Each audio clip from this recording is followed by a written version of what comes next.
wanted to make a quick video about maintenance and the importance of it. Now that I'm working at a auto shop, I realize now more than ever how important maintenance is. And I know that seems kind of weird to say.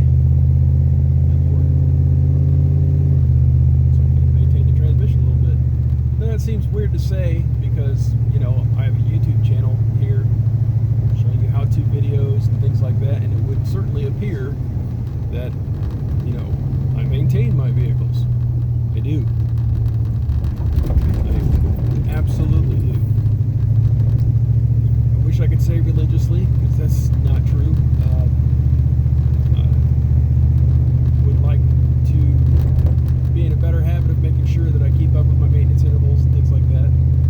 But that being said, I do keep up with them. Might go a little bit over. I'm not proud of that, but it happens. Life happens. You know, time is definitely a factor. So what do I mean when I say I realize now more than ever how important maintenance is? Well, it occurs to me after working on customer cars that other people might not really be realizing the importance of maintenance. The importance of maintenance. Good Lord. I'll figure out how to talk this morning. I promise. Case in point. Vehicles coming in 3,000 miles, 4,000 miles, 5,000 miles, 6,000 miles over their oil change interval. Heck, one day I had one that was 9,000 miles over their OCI. That creates sludge, guys. In case you don't know that, viscosity in the oil breaks down. The oil becomes extremely contaminated with carbon buildup. Oil starts to kind of evaporate and it forms sludge. Not to mention the fact, after a while, it clogs up your oil filter. Your oil filter goes into bypass, which means the oil's not even being filtered anymore. It just goes in and then right out the bypass. It's a safety feature so that your engine still has oil even when the oil filter can't filter.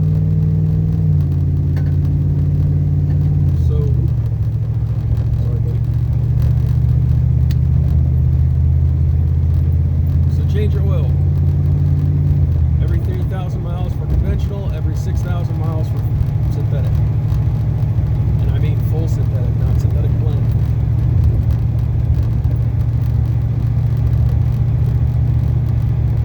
Quite honestly, even if your manufacturer recommends that you can extend an OCI for up to 8,000 miles or whatever they say on full synthetic, I still wouldn't do it.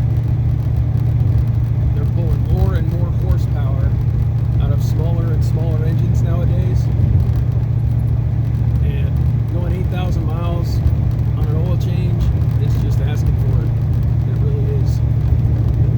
I wouldn't do it. Frankly, I don't even go, if I do full synthetic, I don't even go 6,000 miles on the oil change. I'll do about 5. Because I see what the oil looks like when it comes out. And yeah, I know it's supposed to look like that, but trust me, really the only reason that I do full synthetic in mine is because I was having a hard time keeping up with a 3,000 mile OCI, and I didn't want my engine to suffer because of it. Now that I work at the shop that I work at, I probably will go back to conventional because I'll be able to be reminded to keep up with it a lot better. So, changing oil, very important. Another one,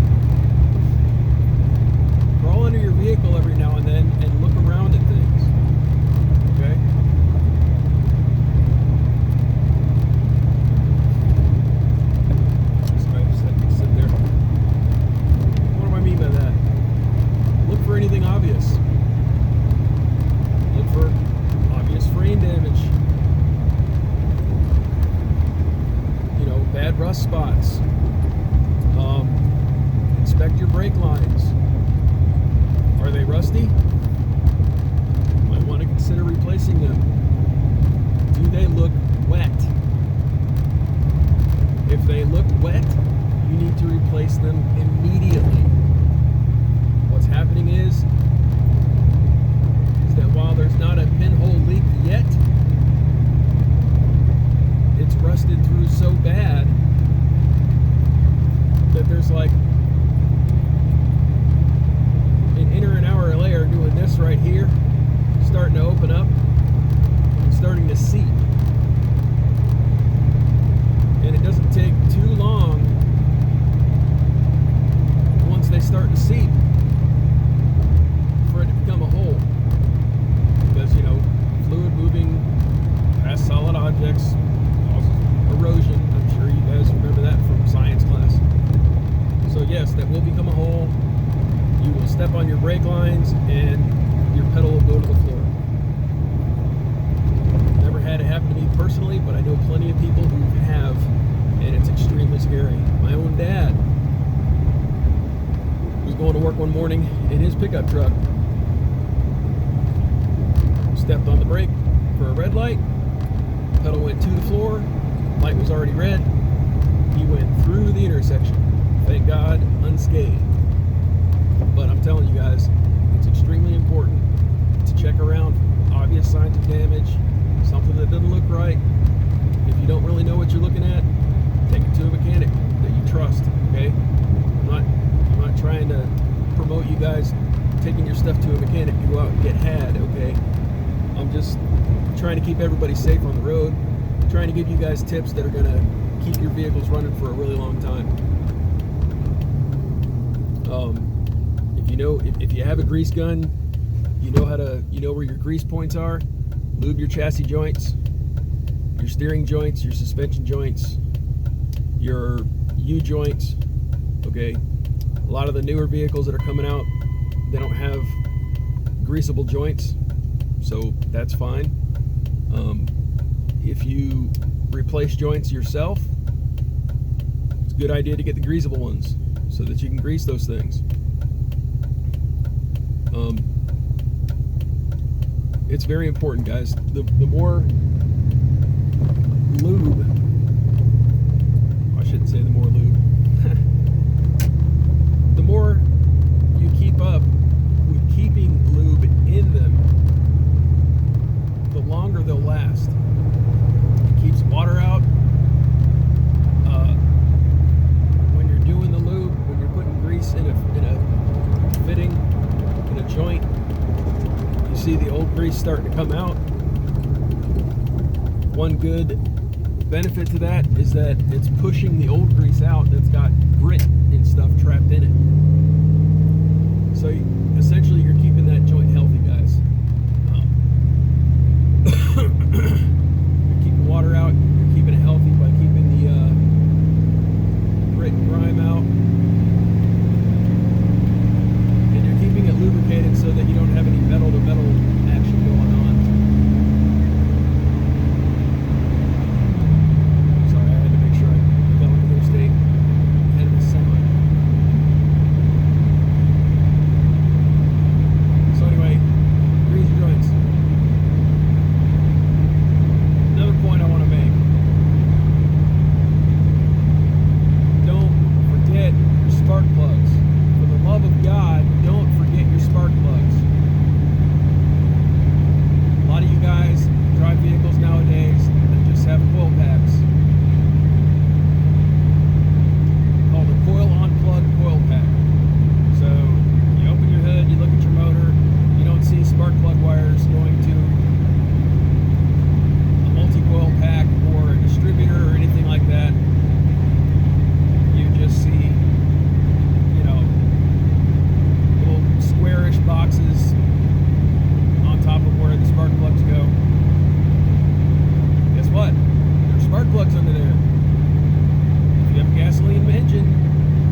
spark plugs.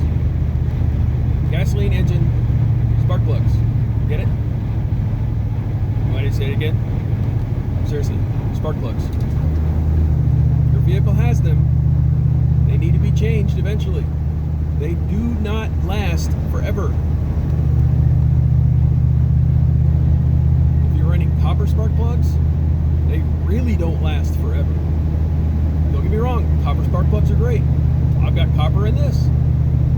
2001 Ram 1500 with a 5.2. It loves copper spark plugs. It runs great on copper spark plugs. Yeah, I gotta change them more often, but it honestly runs better than the iridium or the platinum, all that stuff, okay? I know because I've tried them all.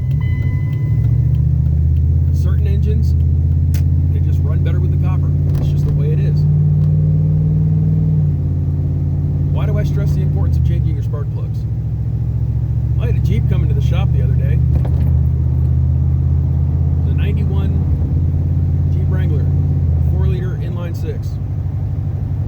If you guys have been following my channel for any length of time, you know I love me a 4-liter. I wanted to not fix this guy's Jeep and say, oh, sell it to me for cheap. I'm not that guy, I can't do that. But came into us on a rollback record. Crank, no start. I know a lot of you Jeep guys are automatically going into your head, oh, CPS, oh, this, that, blah, blah, blah. Guess what? Guy replaced the crankshaft position sensor, he replaced the cap and the rotor, he replaced the spark plug wires, he replaced something else, I can't remember what it was. None of that was fixing his issue.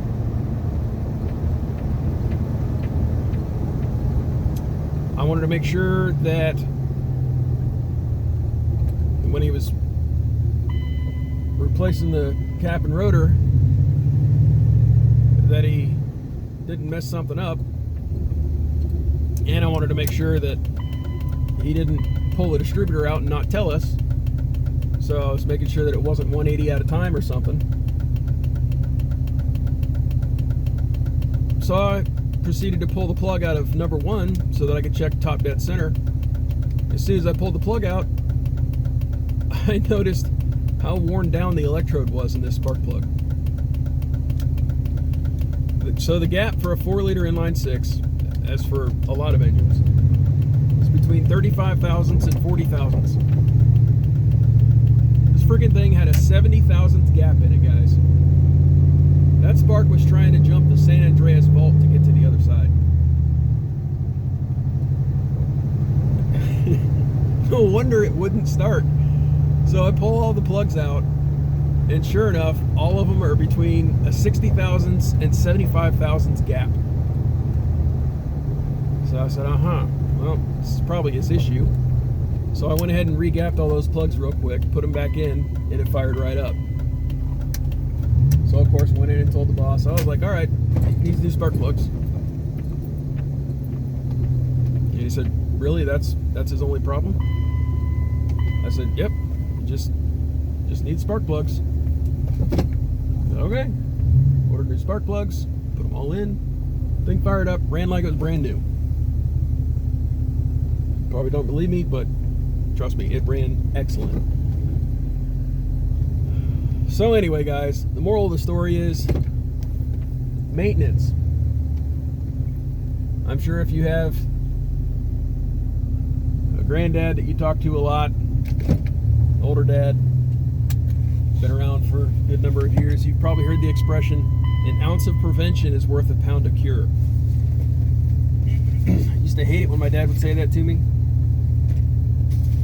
It would drive me nuts. But I'm here to tell you, it's absolutely true. If you spend, I don't know, 20 bucks on changing your oil today, and you do that every 3,000 miles, you can save a lot of trouble in your motor. If your motor's leaking and you have to put quarter oil in between oil changes, change the seals. Keep the oil in the motor. Keep it healthy. You can only help the life of your vehicle. If you don't want to even think about the idea of, oh my God, I got to do an engine swap because my engine busted. Oh, what am I going to do? Should have kept your oil changed. Should have kept track of those leaks. Should have brought the vehicle in for that noise you're hearing. Okay? It's important, guys. So remember, keep your vehicle maintained. It's extremely important. There's a reason that we exist. Most of what I do right now, oil changes, tire rotations, tire swaps. Because it needs to be done. Every vehicle. I don't care what it is. I don't care if it's a $250,000 Maybach. Okay? It still has to have the oil change. It still has to have the chassis lubed. It still has to have spark plugs. All of it. Alright? So, extremely important. Wanted to get it out there. In case you guys weren't aware, maintain your vehicle. Because I would hate for your vehicle to wind up in my shop dead on arrival because you didn't maintain it. Alright? That's all I got for today, guys. Catch you later.